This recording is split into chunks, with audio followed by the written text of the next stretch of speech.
వి gold trusted gold buyers తాకట్టులో ఉన్న బంగారాన్ని విడిపించి ఈ రోజు ఉన్న మార్కెట్ ధరకే కొనబడును. మరిన్ని వివరాలకు సంప్రదించండి 77107720. వేములవాడ ఆలయంలో గోవులు చనిపోవడం వెనుక మంత్రులు వాళ్ళ అనుచరుల హస్తం ఉంది అనుకుంటూ ప్రచారం జరుగుతుంది. ఇప్పుడు గోవు అక్కడ కోడెలు అదొక స్కామ్ గా అభివర్ణిస్తూ చెప్తున్నారు. అంటే అది పదుల సంఖ్యలో కోడలు బయటికి పోయినాయి అని కోడెలకు సంబంధించి అభివృద్ధి కంటే వీటి మీద ఎక్కువ చర్చ జరుగుతుంది.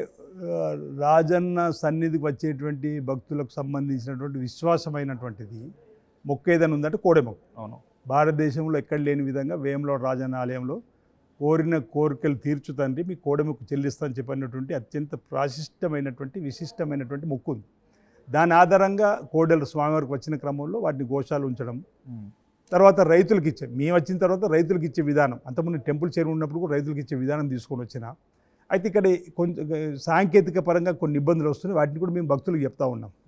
ఈరోజు పాలు మరువని కోడెలను కూడా తీసుకొని వచ్చి ఇవ్వడం వల్ల ఇబ్బందులు ఎదురవుతూ ఉన్నాయి. లేదు జెర్సీకి సంబంధించినటువంటి వాటిని కూడా తీసుకునే వాళ్ళు కొంచెం ఇబ్బందులు అవుతున్నాయి, తట్టుకోలేకపోతున్న వాతావరణం. కానీ అయితే మేము మొన్నటి రోజు జరిగినటువంటి కోడలకు సంబంధించినటువంటి మృతి బాధాకరం, విషాదకరం. మేము కూడా వెళ్ళి చూడడం జరిగింది. అది లంపీ స్కిన్ అన్న ఒక వ్యాధి వచ్చింది, ముద్ద చర్మ వ్యాధి అంటారు. లంపీ స్కిన్ వ్యాధి అంటే భక్తులు ఇచ్చినప్పుడు కోడలు తీసుకొని పోయి కలపడం వల్ల ఒకదానికి ఒకటి రావడం వల్ల అది జరిగిందని తెలిసింది. ఇక్కడ నుండి మేము ఏం చేస్తున్నాం అంటే కోడలకు సంబంధించి క్వారంటైన్, నూతనంగా భక్తులు ఇచ్చిన కోడలు తీసుకుని వచ్చినప్పుడు ఒక 15 రోజులు క్వారంటైన్లో పెట్టి తర్వాత మిగతా వాటిని కలపాలని చెప్పి అనేది ప్రయత్నం చేస్తున్నాం. మేము 500 పైచీలు కాగానే భక్తుల నుంచి వచ్చినటువంటి కోడలు కూడా రైతులకు, పేద రైతులకు ఇవ్వాలని చెప్పనేది కూడా ప్రారంభం చేసినాము. దానికి ఒక 3 మంత్ కమిటీ కూడా వేసినాము. అక్కడ దాన్ని నేనేమన్నా ఆ రోజు కూడా అన్నా, భక్తుల విశ్వాసాన్ని నమ్మకాన్ని రాజకీయం చేయడం కరెక్ట్ కాదు అనేది మా ఆలోచన. అదే మేము విజ్ఞప్తి చేసినాం, ఇది కరెక్ట్ కాదని చెప్పనమాట. అంటే ఈ మధ్యలో గౌరవ ముఖ్యమంత్రి రేవంత్ రెడ్డి గారు ఒక గోశాల నిర్మాణం ఈ అంశంలో కూడా చర్చకు వచ్చినప్పుడు 4 ప్రాంతాల గోశాల నిర్మాణం చేయాలని చెప్పని గౌరవ ముఖ్యమంత్రి రేవంత్ రెడ్డి గారు ఒక చక్కటి నిర్ణయం తీసుకున్నాడు. ఇక్కడ రంగారెడ్డి జిల్లా మొయినాబాద్ వెనకపల్లి దగ్గర, యాదగిరిగుట్ట దగ్గర, అది యాదగిరిగుట్ట దగ్గర, వేములవాడలో కూడా ఇంచుమించు ఒక 40 ఎకరాల స్థలాన్ని కూడా 3 రోజుల క్రితమే ఐడెంటిఫై చేసి వారికి ఇవ్వడం జరిగింది. అధునాతన పద్ధతిలో గోశాల నిర్మాణం చేద్దామని చెప్పని ఒక ఆలోచన ప్రభుత్వం ఉన్నది. సరే, బీఆర్ఎస్ వాళ్ళ ఆరోపణ అదే అంటున్నా, ఈ విశ్వాసాన్ని నమ్మకానికి రాజకీయం చేయడం తగదని మాట అంటున్నా. ఇప్పుడు నేను మాట అంటే బీఆర్ఎస్ ప్రభుత్వం 10 సంవత్సరాలు ఉంది, మరి అప్పుడు కూడా మృతికి కారణం ఏంటంటే దానికి సమానం ఏం చెప్తారు? ఏమంటారు? మీకు లెక్కలు చూపిస్తా. నిజంగానే గోశాలను అంటే వారి ఇంకా ఇంకా మేము వచ్చిన తర్వాత ఉన్న కోడలను పేద రైతులకు ఇచ్చే ప్రయత్నం చేస్తున్నాం. కానీ వాళ్ళు స్వచ్ఛంద సంస్థల పేరిట ఎవరికి ఇచ్చారో చూస్తే మీరే ఆర్టీఓ ద్వారా లెక్క తీయండి. 10 ఏళ్ళలో ఏం చేశారో. 10 సంవత్సరాలు కోడలు ఎవరికి అప్పేపారు వాళ్ళు 10 సంవత్సరాలు స్వచ్ఛంద సంస్థల పేరిట ఇచ్చినటువంటి ఆవులు కోడలు ఎక్కడనే చూడమనండి. ఈరోజు మేము ఇచ్చిన దానికి ట్యాగ్ కూడా పెడుతున్నాం. ఇప్పుడు మేము 3 మంత్ కమిటీ వేసి ఎక్కడైతే రైతుకి ఇచ్చినామో ఉందా లేదో చూసేస్తున్నాం. మేము వచ్చిన తర్వాత మార్పు. సరే, రాబో రోజుల్లో ఇంకా మంచి మార్పులు తీసుకుని వస్తాం. కోడెలు భక్తులు ఇచ్చినటువంటి కోడెలను పెంచి పెద్ద చేసిన తర్వాత రైతులకు ఇచ్చేటువంటి ఏర్పాటు చేస్తాం. రైట్, మీ చిత్తశుద్ధి నిజంగానే అభినందిస్తున్నాను. కానీ ఇక్కడ మంత్రి కొండా సురేఖ పేరు తన మీదకి వచ్చింది. ఎండోన్మెంట్ మినిస్టర్గా ఉన్నారు ఆవిడ ఫోన్ చేశారని, లేకపోతే తన లెటర్ ప్యాడ్ ఇచ్చారని, అందుకే కొంతమంది వ్యక్తులు తీసుకుపోయి అమ్ముకుంటున్నారని, ఒక లక్షల కొలదిలో ఒక స్కామ్ జరిగిందని ఏకంగా అరెస్ట్ కూడా జరిగినట్టున్నాయి కదా. అంటే అది ఏం జరిగిందంటే మాకు కూడా తర్వాత సమాచారంలో గౌరవ మంత్రివర్యుల ద్వారా పేదలకు కోడలు ఇమ్మని చెప్పని తను ఆ ప్రాంతంలో వరకు లేఖ రాసినట్టుగా తీసుకెళ్ళిన అతని మనసులో దురాలోచన ఉందనేది పసిగట్టలేవనేది మేము అనుకుంటున్నాం. గీసుకొండ దగ్గర కూడా పోలీస్ స్టేషన్లో కేసు అయింది, అతనిపై తగు చర్యలు తీసుకోమన్నాం. అంటే తన ఉద్దేశం మంచిదే కావచ్చు, కానీ తీసుకుపోయిన వ్యక్తి వల్ల జరిగిన నష్టంగా మేము భావిస్తున్నాం. అలాంటి పొరపాట్లు వరంగల్ జిల్లాకు చెందిన మంత్రి కరీంనగర్ జిల్లాలో వారికి రిఫర్ చేయడం కరెక్టేనా? వారు దేవాదాయ శాఖ మార్చులు కాబట్టి అంటే మీ ప్రమేయం లేకుండా మీ స్థానిక ఎమ్మెల్యే అక్కడ లోకల్ వాళ్ళు అంటే అది ప్రాసెస్లో భాగం. ఇప్పుడు అందుకే దాన్ని కూడా కొంచెం మార్పులు చేసిన మళ్ళీ దేవాదాయ శాఖ మంత్రి హోదాలో ఇతర ఎమ్మెల్యేలు కూడా ఇది కేవలం ఆ ప్రాంతంలో తెలంగాణలో ఎక్కడి నుంచి ఎవరు పేదలు దరఖాస్తు చేసుకున్నా ఎంక్వైరీస్ ఇస్తున్నాం. వారు దేవాదాయ శాఖ మంత్రి హోదాలో వారి దగ్గరికి వెళ్ళి దరఖాస్తు పెట్టుకుంటూ వారు చూడమని చెప్పి వారు ఇక్కడికి పంపినారు. ఆ సిఫార్సు మేరకు రైతుల పేరిట మనం ఇచ్చినాం. ఒక వ్యక్తికి అన్ని ఇవ్వలేము. కాకపోతే ఆ ఒక్క వ్యక్తి తీసుకుపోతున్న అంశాన్ని మనం పసిగట్టవలసి ఉండే అనేది మీ తర్వాత అనుకున్నాం. అతని మనసులో వైఫల్యమా, ఎవరి వైఫల్యం అది? లేదా ఇప్పుడు ఇక్కడ వైఫల్యం కాదు, వాడు తప్పు చేసిన వాడిని ఇక్కడ పొరపాటుగా భావించాలి. మేమైతే మేము ఇక్కడ ఇచ్చింది మాత్రం గోశాలలో రైతుల పేరిట ఇచ్చిన రైతులే తీసుకొని వెళ్ళిర్రు. కానీ అదంతా ఒక్కటే ఏకం చేసిన తర్వాత తెలిసింది కాబట్టి చట్టపరంగా చర్యలు తీసుకున్నాం కదా. అతను తప్పు చేసినానికి వెనకేసుకు రాలేము. తప్పు చేసిన కూడా అతని మీద చర్యలు తీసుకున్నాం, అతనిపై యాక్షన్ తీసుకోమనుకున్నాం. అందుకే ఇక్కడ నుంచి ఇప్పుడు ఆన్లైన్లో దరఖాస్తు తీసుకుంటున్నాం. మళ్ళీ ఈ 5 మాసాల నుంచి అలాంటిది జరిగిన తర్వాత ఆన్లైన్లో దరఖాస్తు తీసుకుంటున్నాం. ఆన్లైన్లో కూడా పంపించే వాటిని ట్యాగ్ చేస్తున్నాము 3 మంది కమిటీ ద్వారా. ప్రతినిత్యం వాటి బాగోలు చూసేటువంటి కార్యక్రమం జరుగుతూ ఉంది. అటు వేములవాడ ప్రధాన రహదారి విస్తరణలో కూడా ఆది శ్రీనివాస్ గారి ప్రధాన ఆరోపణ ఏంటంటే ఒక్కొక్కరికి ఒక్కో రేట్ ఇస్తున్నారు గజానికి అనేది ఒక ప్రధాన ఆరోపణగా ఉంది. ఏం జరుగుతుంది అసలు? అంటే ఆ అంశంలో నేను ఇప్పటికీ విపులంగా సమాధానం చెప్పిన, మీ ద్వారా కూడా ఆర్టీఓ ద్వారా కూడా సమాధానం చెప్పే ప్రయత్నం చేస్తున్నాం. 2013 భూసేకరణ చట్టం ప్రకారమే తీసుకున్నాం. మీరు అన్నట్టుగా ఒకరికి ఎక్కువ తక్కువ వచ్చిందనేటువంటి అంశం నా దృష్టికి వచ్చినప్పుడు నేను అధికారులతో సంప్రదించి అధికారులతో మాట్లాడినప్పుడు ఒకరికి 18 గజాల స్థలం ఉంది, మన ఇద్దరం మీకు 18 గజాల స్థలం ఉంది, నాకు 18 గజాల స్థలం ఉంది, మీకు 8 లక్షలు వచ్చింది, నాకు 7 లక్షలు వచ్చింది, తేడా ఏంది అనేది కూడా మనం మాట్లాడడం జరిగింది. అట్లా ఒక 4-5 డిఫరెన్సెస్తో డిస్కస్ అయితే మీకున్న 18 గజాలల్లో 2 ఫ్లోర్లు ఉన్నాయి, నాది 1 ఫ్లోర్లు ఉంది, దానివల్ల వ్యత్యాసం వచ్చింది.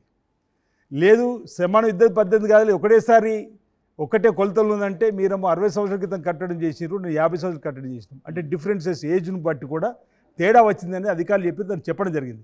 ఒకవేళ మీరు అన్నట్టు ఎక్కడన్నా అలాంటి తేడా ఉంటే తప్పనిసరి సరి చేయడానికి అవకాశం ఉంది. ఇక్కడ మన దేశంలో 2013 భూసేకరణ చట్టానికి మించిన చట్టం లేదు. ఆ చట్ట ప్రకారం మేము ముందుకు పోయాను. ఒకవేళ వారికి అన్యాయం జరిగిందంటే ఇక కోర్టు కూడా వెసులుబాటు కూడా 2013 చట్టం చెప్తుంది. కాబట్టి ఇక్కడ ఏదైనా ఒకటి అలాంటి పొరపాటు జరుగుంటే సరిదిద్దడానికి కలెక్టర్ గారికి దరఖాస్తు పెట్టుకోమని చెప్పినాం.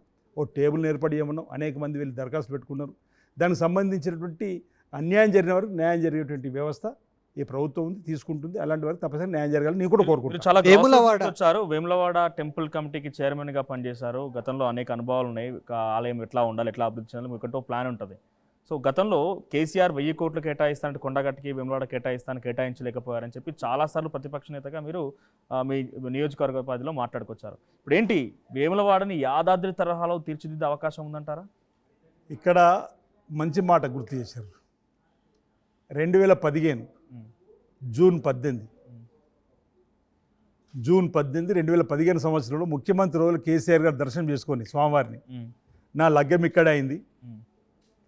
మా అత్తగారు పక్కనే కుదురుపాక ముంపు గ్రామం వాళ్ళందరికీ డబుల్ బెడ్రూమ్ ఇచ్చేస్తున్నా, తక్షణం 100 కోట్లు దేవాలయానికి నిధులు విడుదల చేస్తున్నా, ఏటా 100 కోట్లు బడ్జెట్ పెట్టుకుని 500 కోట్లైనా వెచ్చించి అభివృద్ధి చేసుకుందాం. నిజంగా మేము రాజాని భక్తులుగా స్వాగతించిన, అప్పుడు నేను టెంపుల్ చైర్మన్ పనిచేసినటువంటి వాడిగా కూడా స్వాగతించినాం. తీరా చూస్తే వాళ్ళ అధికారం దిగిపోయేంత వరకు కూడా 2014 మనకు తెలంగాణ వచ్చింది.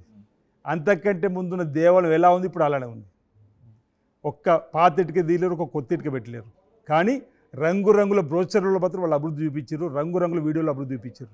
మహాశివరాత్రి వచ్చిందంటే లేని 3వ బ్రిడ్జి మీద కూడా కారు రైయున వేలాడికి వచ్చినట్టు చూపించారు. ఇంకా 3వ బ్రిడ్జి కాలే.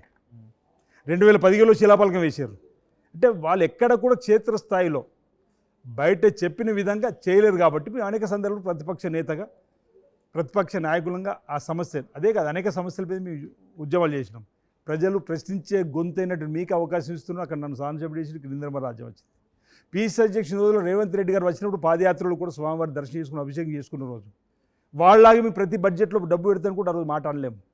వాళ్ళు విస్మరించినటువంటి ఏదైతే అభివృద్ధి ఉందో మేము వచ్చినాక అభివృద్ధి కట్టుబడి ఉంటామని చెప్పి ఇచ్చిన మాట మేము బడ్జెట్లో ఎక్కడ కూడా మీరు మా పాత చరిత్రలో మేము మాట్లాడిన మాట చూడండి.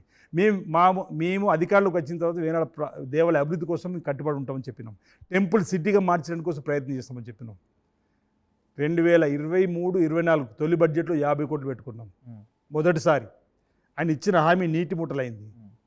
రెండోసారి 2024-25 బడ్జెట్లో 100 కోట్లు పెట్టుకున్నాం. కలిపి 150 కోట్లతోటి.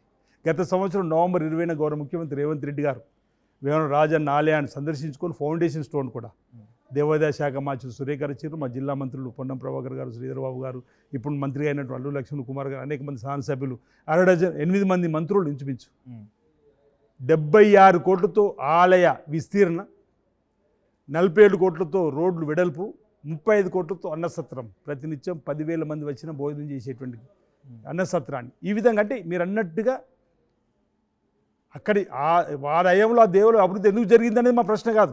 అక్కడ కూడా అభివృద్ధి జరగాల్సిందే. కానీ అదే సమయంలో మా ఆలయాన్ని ఎందుకు విస్మరించడం అనేదే మా ప్రశ్న ఆ రోజు. మేము కూడా వీలైనంత ఎక్కువగా ఆలయానికి వచ్చేటువంటి భక్తులకు స్వామివారి దర్శనాన్ని శీఘ్రంగా కల్పించడం, స్వామివారి ఆశీస్సులు పొందేయడం, స్వామివారి సన్నిధిలోకి వచ్చేటువంటి ఒక ఆధ్యాత్మిక భావన ఏర్పడే విధంగా, అంటే స్వామివారి సన్నిధిలో కాదు ఇప్పుడున్నటువంటి బహుశా 36-37 గుంటల్లో ల్యాండ్ స్థలంలో ఉన్నట్టుంది దేవాలయం. దాన్ని 4 ఎకరాల పైచీలకు తీసుకుపోతున్నాం. నుంచి 4 ఎకరాల 1 గుంట 2 గుంటల వరకు తీసుకొని వెళ్తున్నాం. సువిశాలమైనటువంటి ప్రాంతంలోకి భక్తుడు అడుగు పెట్టగానే బయట ప్రపంచాన్ని మర్చిపోయే విధంగా స్వామివారి పైన లగ్నం, స్వామివారి పైన దృష్టి, స్వామివారి పైన ఆరాధించే విధంగా, ఆ కష్టాలు చెప్పుకునేటువంటి అవకాశం ఇచ్చే విధంగా చేయాలని చెప్పినటువంటి ఆలోచన ముందుకు పోతున్నాం. ఇందులో విజయం సాధిస్తామని మేము అనుకుంటున్నాం. ఇండియా పాకిస్తాన్ తాజా అప్డేట్స్ కోసం డౌన్లోడ్ చేసుకోండి RTV లైవ్ యాప్.